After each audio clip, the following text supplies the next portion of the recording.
Hi everyone, I'm Shemine Gulamhusein and I am here to present my research on migrant recreation and well-being. I was hoping, obviously, as many of us, to do this in person and to kind of share the narrative I'm going to share with you in a few moments, and then have a dialogue around how theory and knowledge is kind of drawn from such narratives.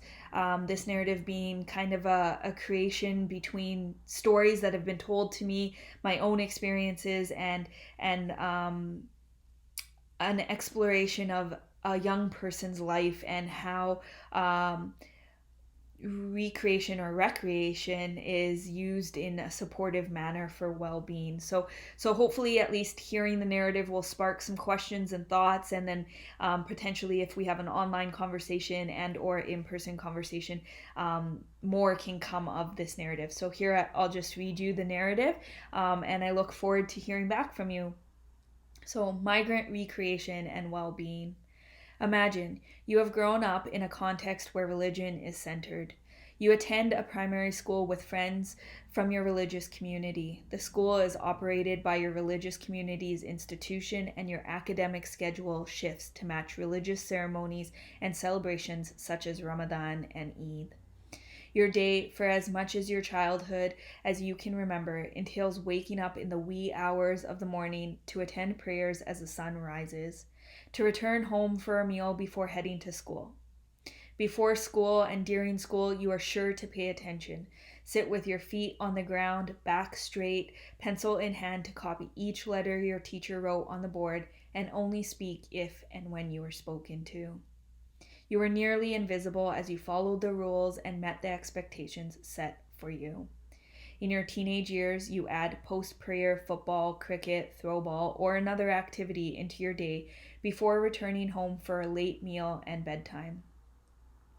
You, your family, friends, and community have created a rhythm to the day, a day that is understood by everyone and rarely shifts.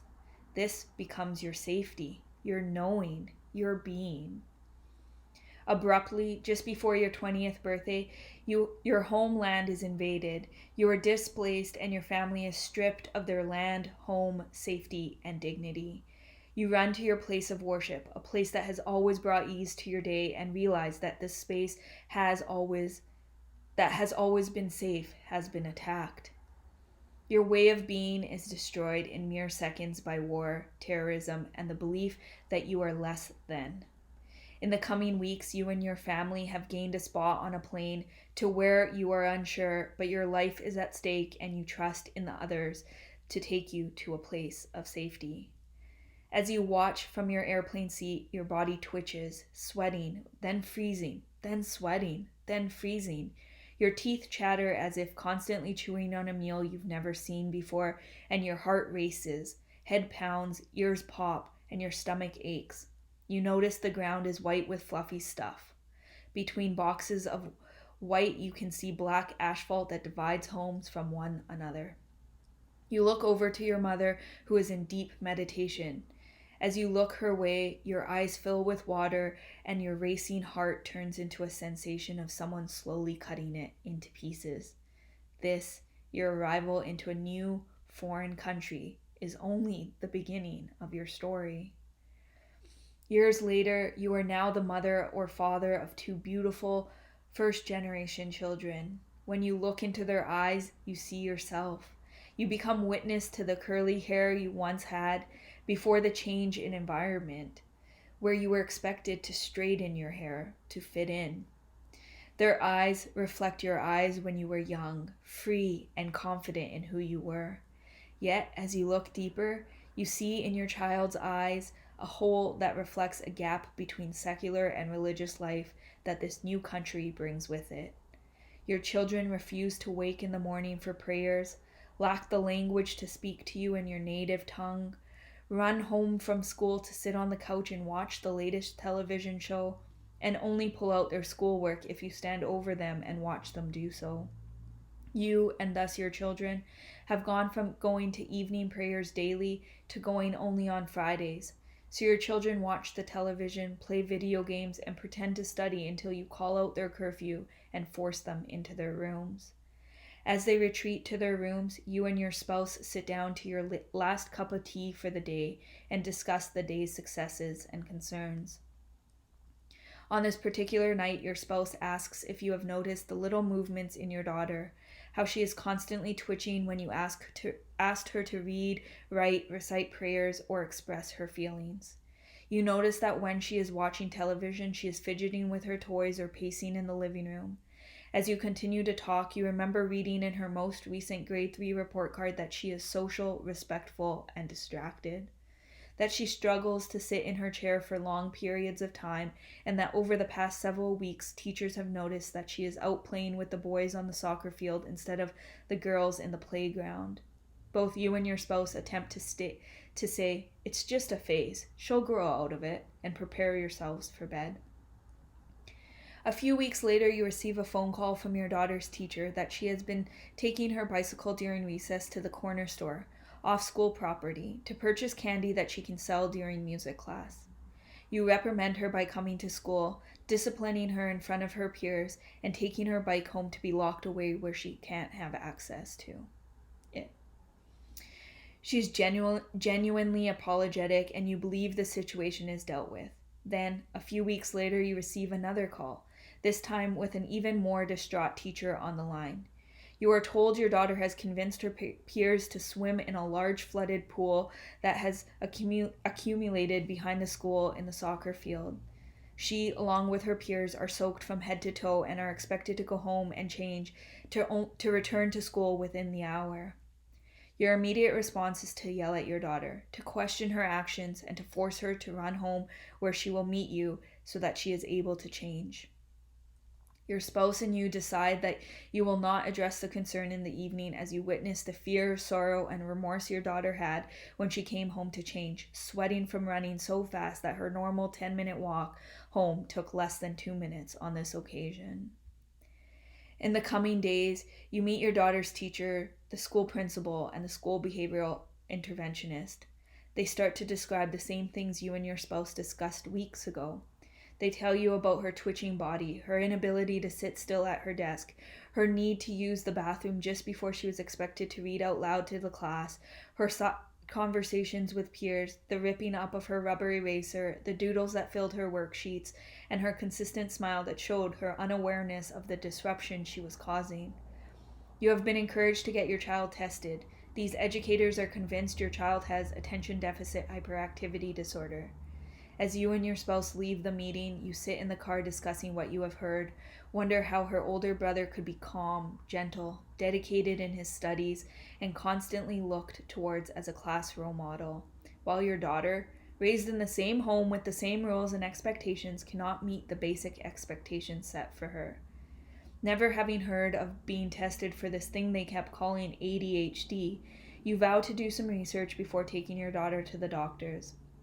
As you research, you realize that most children with this label are given medication that makes them disengaged, takes away their personality, and they become almost zombie-like.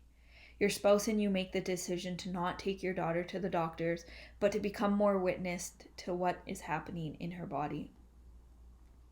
Over the coming years, your daughter's behaviors shift ever so slightly. She learns to hide her twitches a little better, to keep her body still at school, and then burst into the backyard treehouse. She slowly learns to read and write, but is still a few years behind her peers. When she gets home now, she runs into the house, drops her backpack at the door, bursts into the kitchen to grab a snack, and then in the same second is out the door again to ride her bike, rollerblade around the neighborhood, jump in the sandbox, fly on the swings, or chase her neighborhood friends around the block. As the sun lowers and her stomach aches for food, she rushes home, sits at the dining table, eats, washes up, and ventures to her room where she colors, creates things with the craft supplies that fill her dresser drawers, or plays with her favorite rabbit teddy bear before falling asleep. You have received less and less phone calls from her teachers, so you assume things are getting better. On one particular day, just as her grade 6 year was coming to an end, she burst into the house and asks to play a sport called ringette. You've never heard of this sport, nor understand where she learnt about it. She tells you all about the sport, how she will wear equipment like the hockey players she watches on television, and live live in the arena every New Year's Eve when her cousins take her to her game. That she would skate with a stick in her hand, trying to catch her blue rubber ring sliding along the ice before shooting it into a net.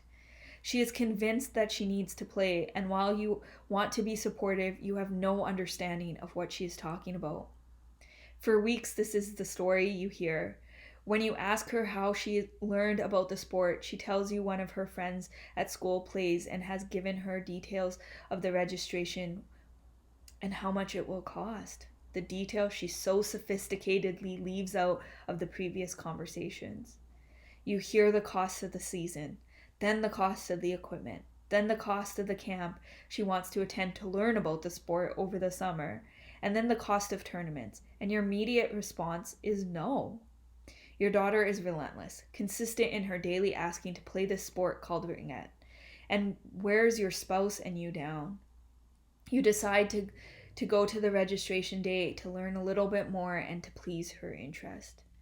As you stand at the ringette table talking to a coach, the club manager, and a volunteer parent about the sport and get some more information, your daughter has left your side, where she normally remained when in unfamiliar spaces, and runs around the gymnasium to explore all other sports she could possibly play.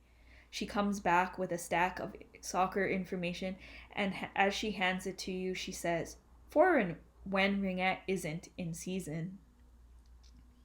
You've taken in the information you wanted and informed the coach, manager, and volunteer that you will discuss what you have learned with your spouse, and if you decide to enroll your daughter, you would return during the next registration day.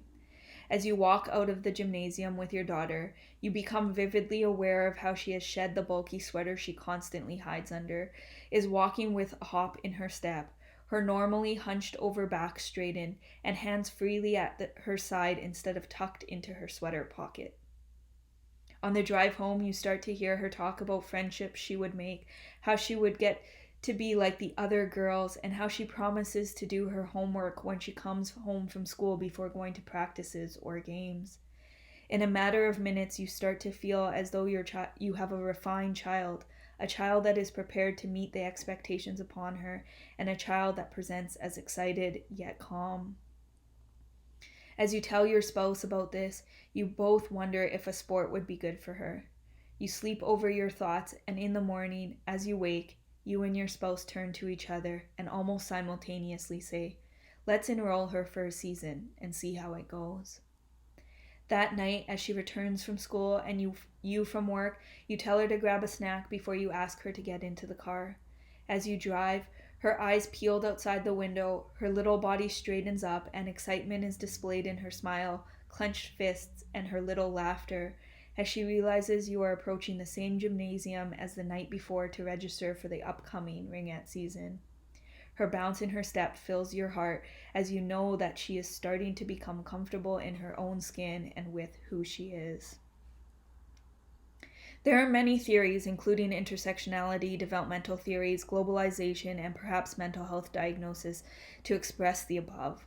But what becomes important for us to recognize is the micro movements in children's bodies, to grapple with why they respond in context in particular ways, and to help them articulate what is going on for them so that they receive the support needed to use their bodies in ways that make sense to them.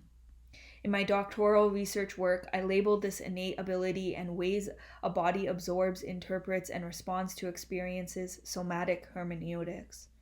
Somatic hermeneutics, a process that relies on the embodiment of absorbing, interpreting, and making meaning of bodily sensations, is similar to Makula and Pringle's 2016 idea that, quote, human movement practices shaped and modified social meanings in a manner that helped produce advantages and disadvantages for particular individuals and social groups, unquote.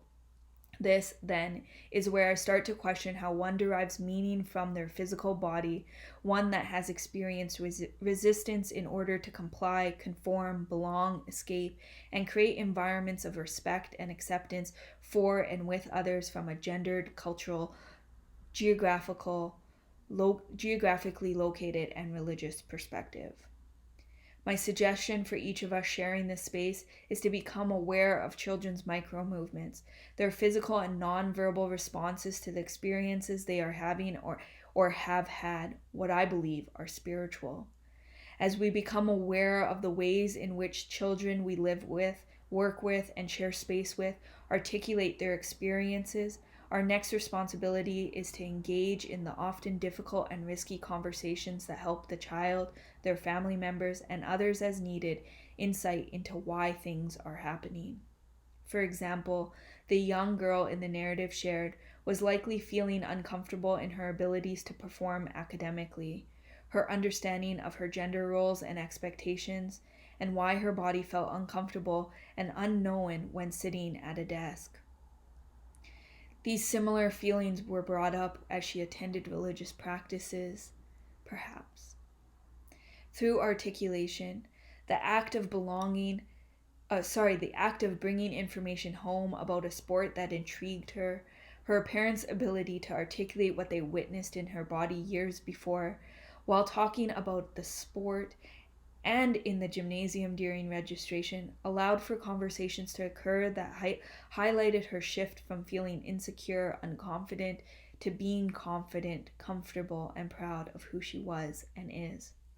However, and most importantly, it is our role as the adult to create a safe space for these bodily articulations to take place, such as in the backyard treehouse or on her bicycle, and a safe space for difficult conversations to be had, such as while walking out of the gymnasium, in the car, at the dining room table, and following the meeting with her teachers, who all approached her behavior from a deficit perspective versus an articulation of a need unmet.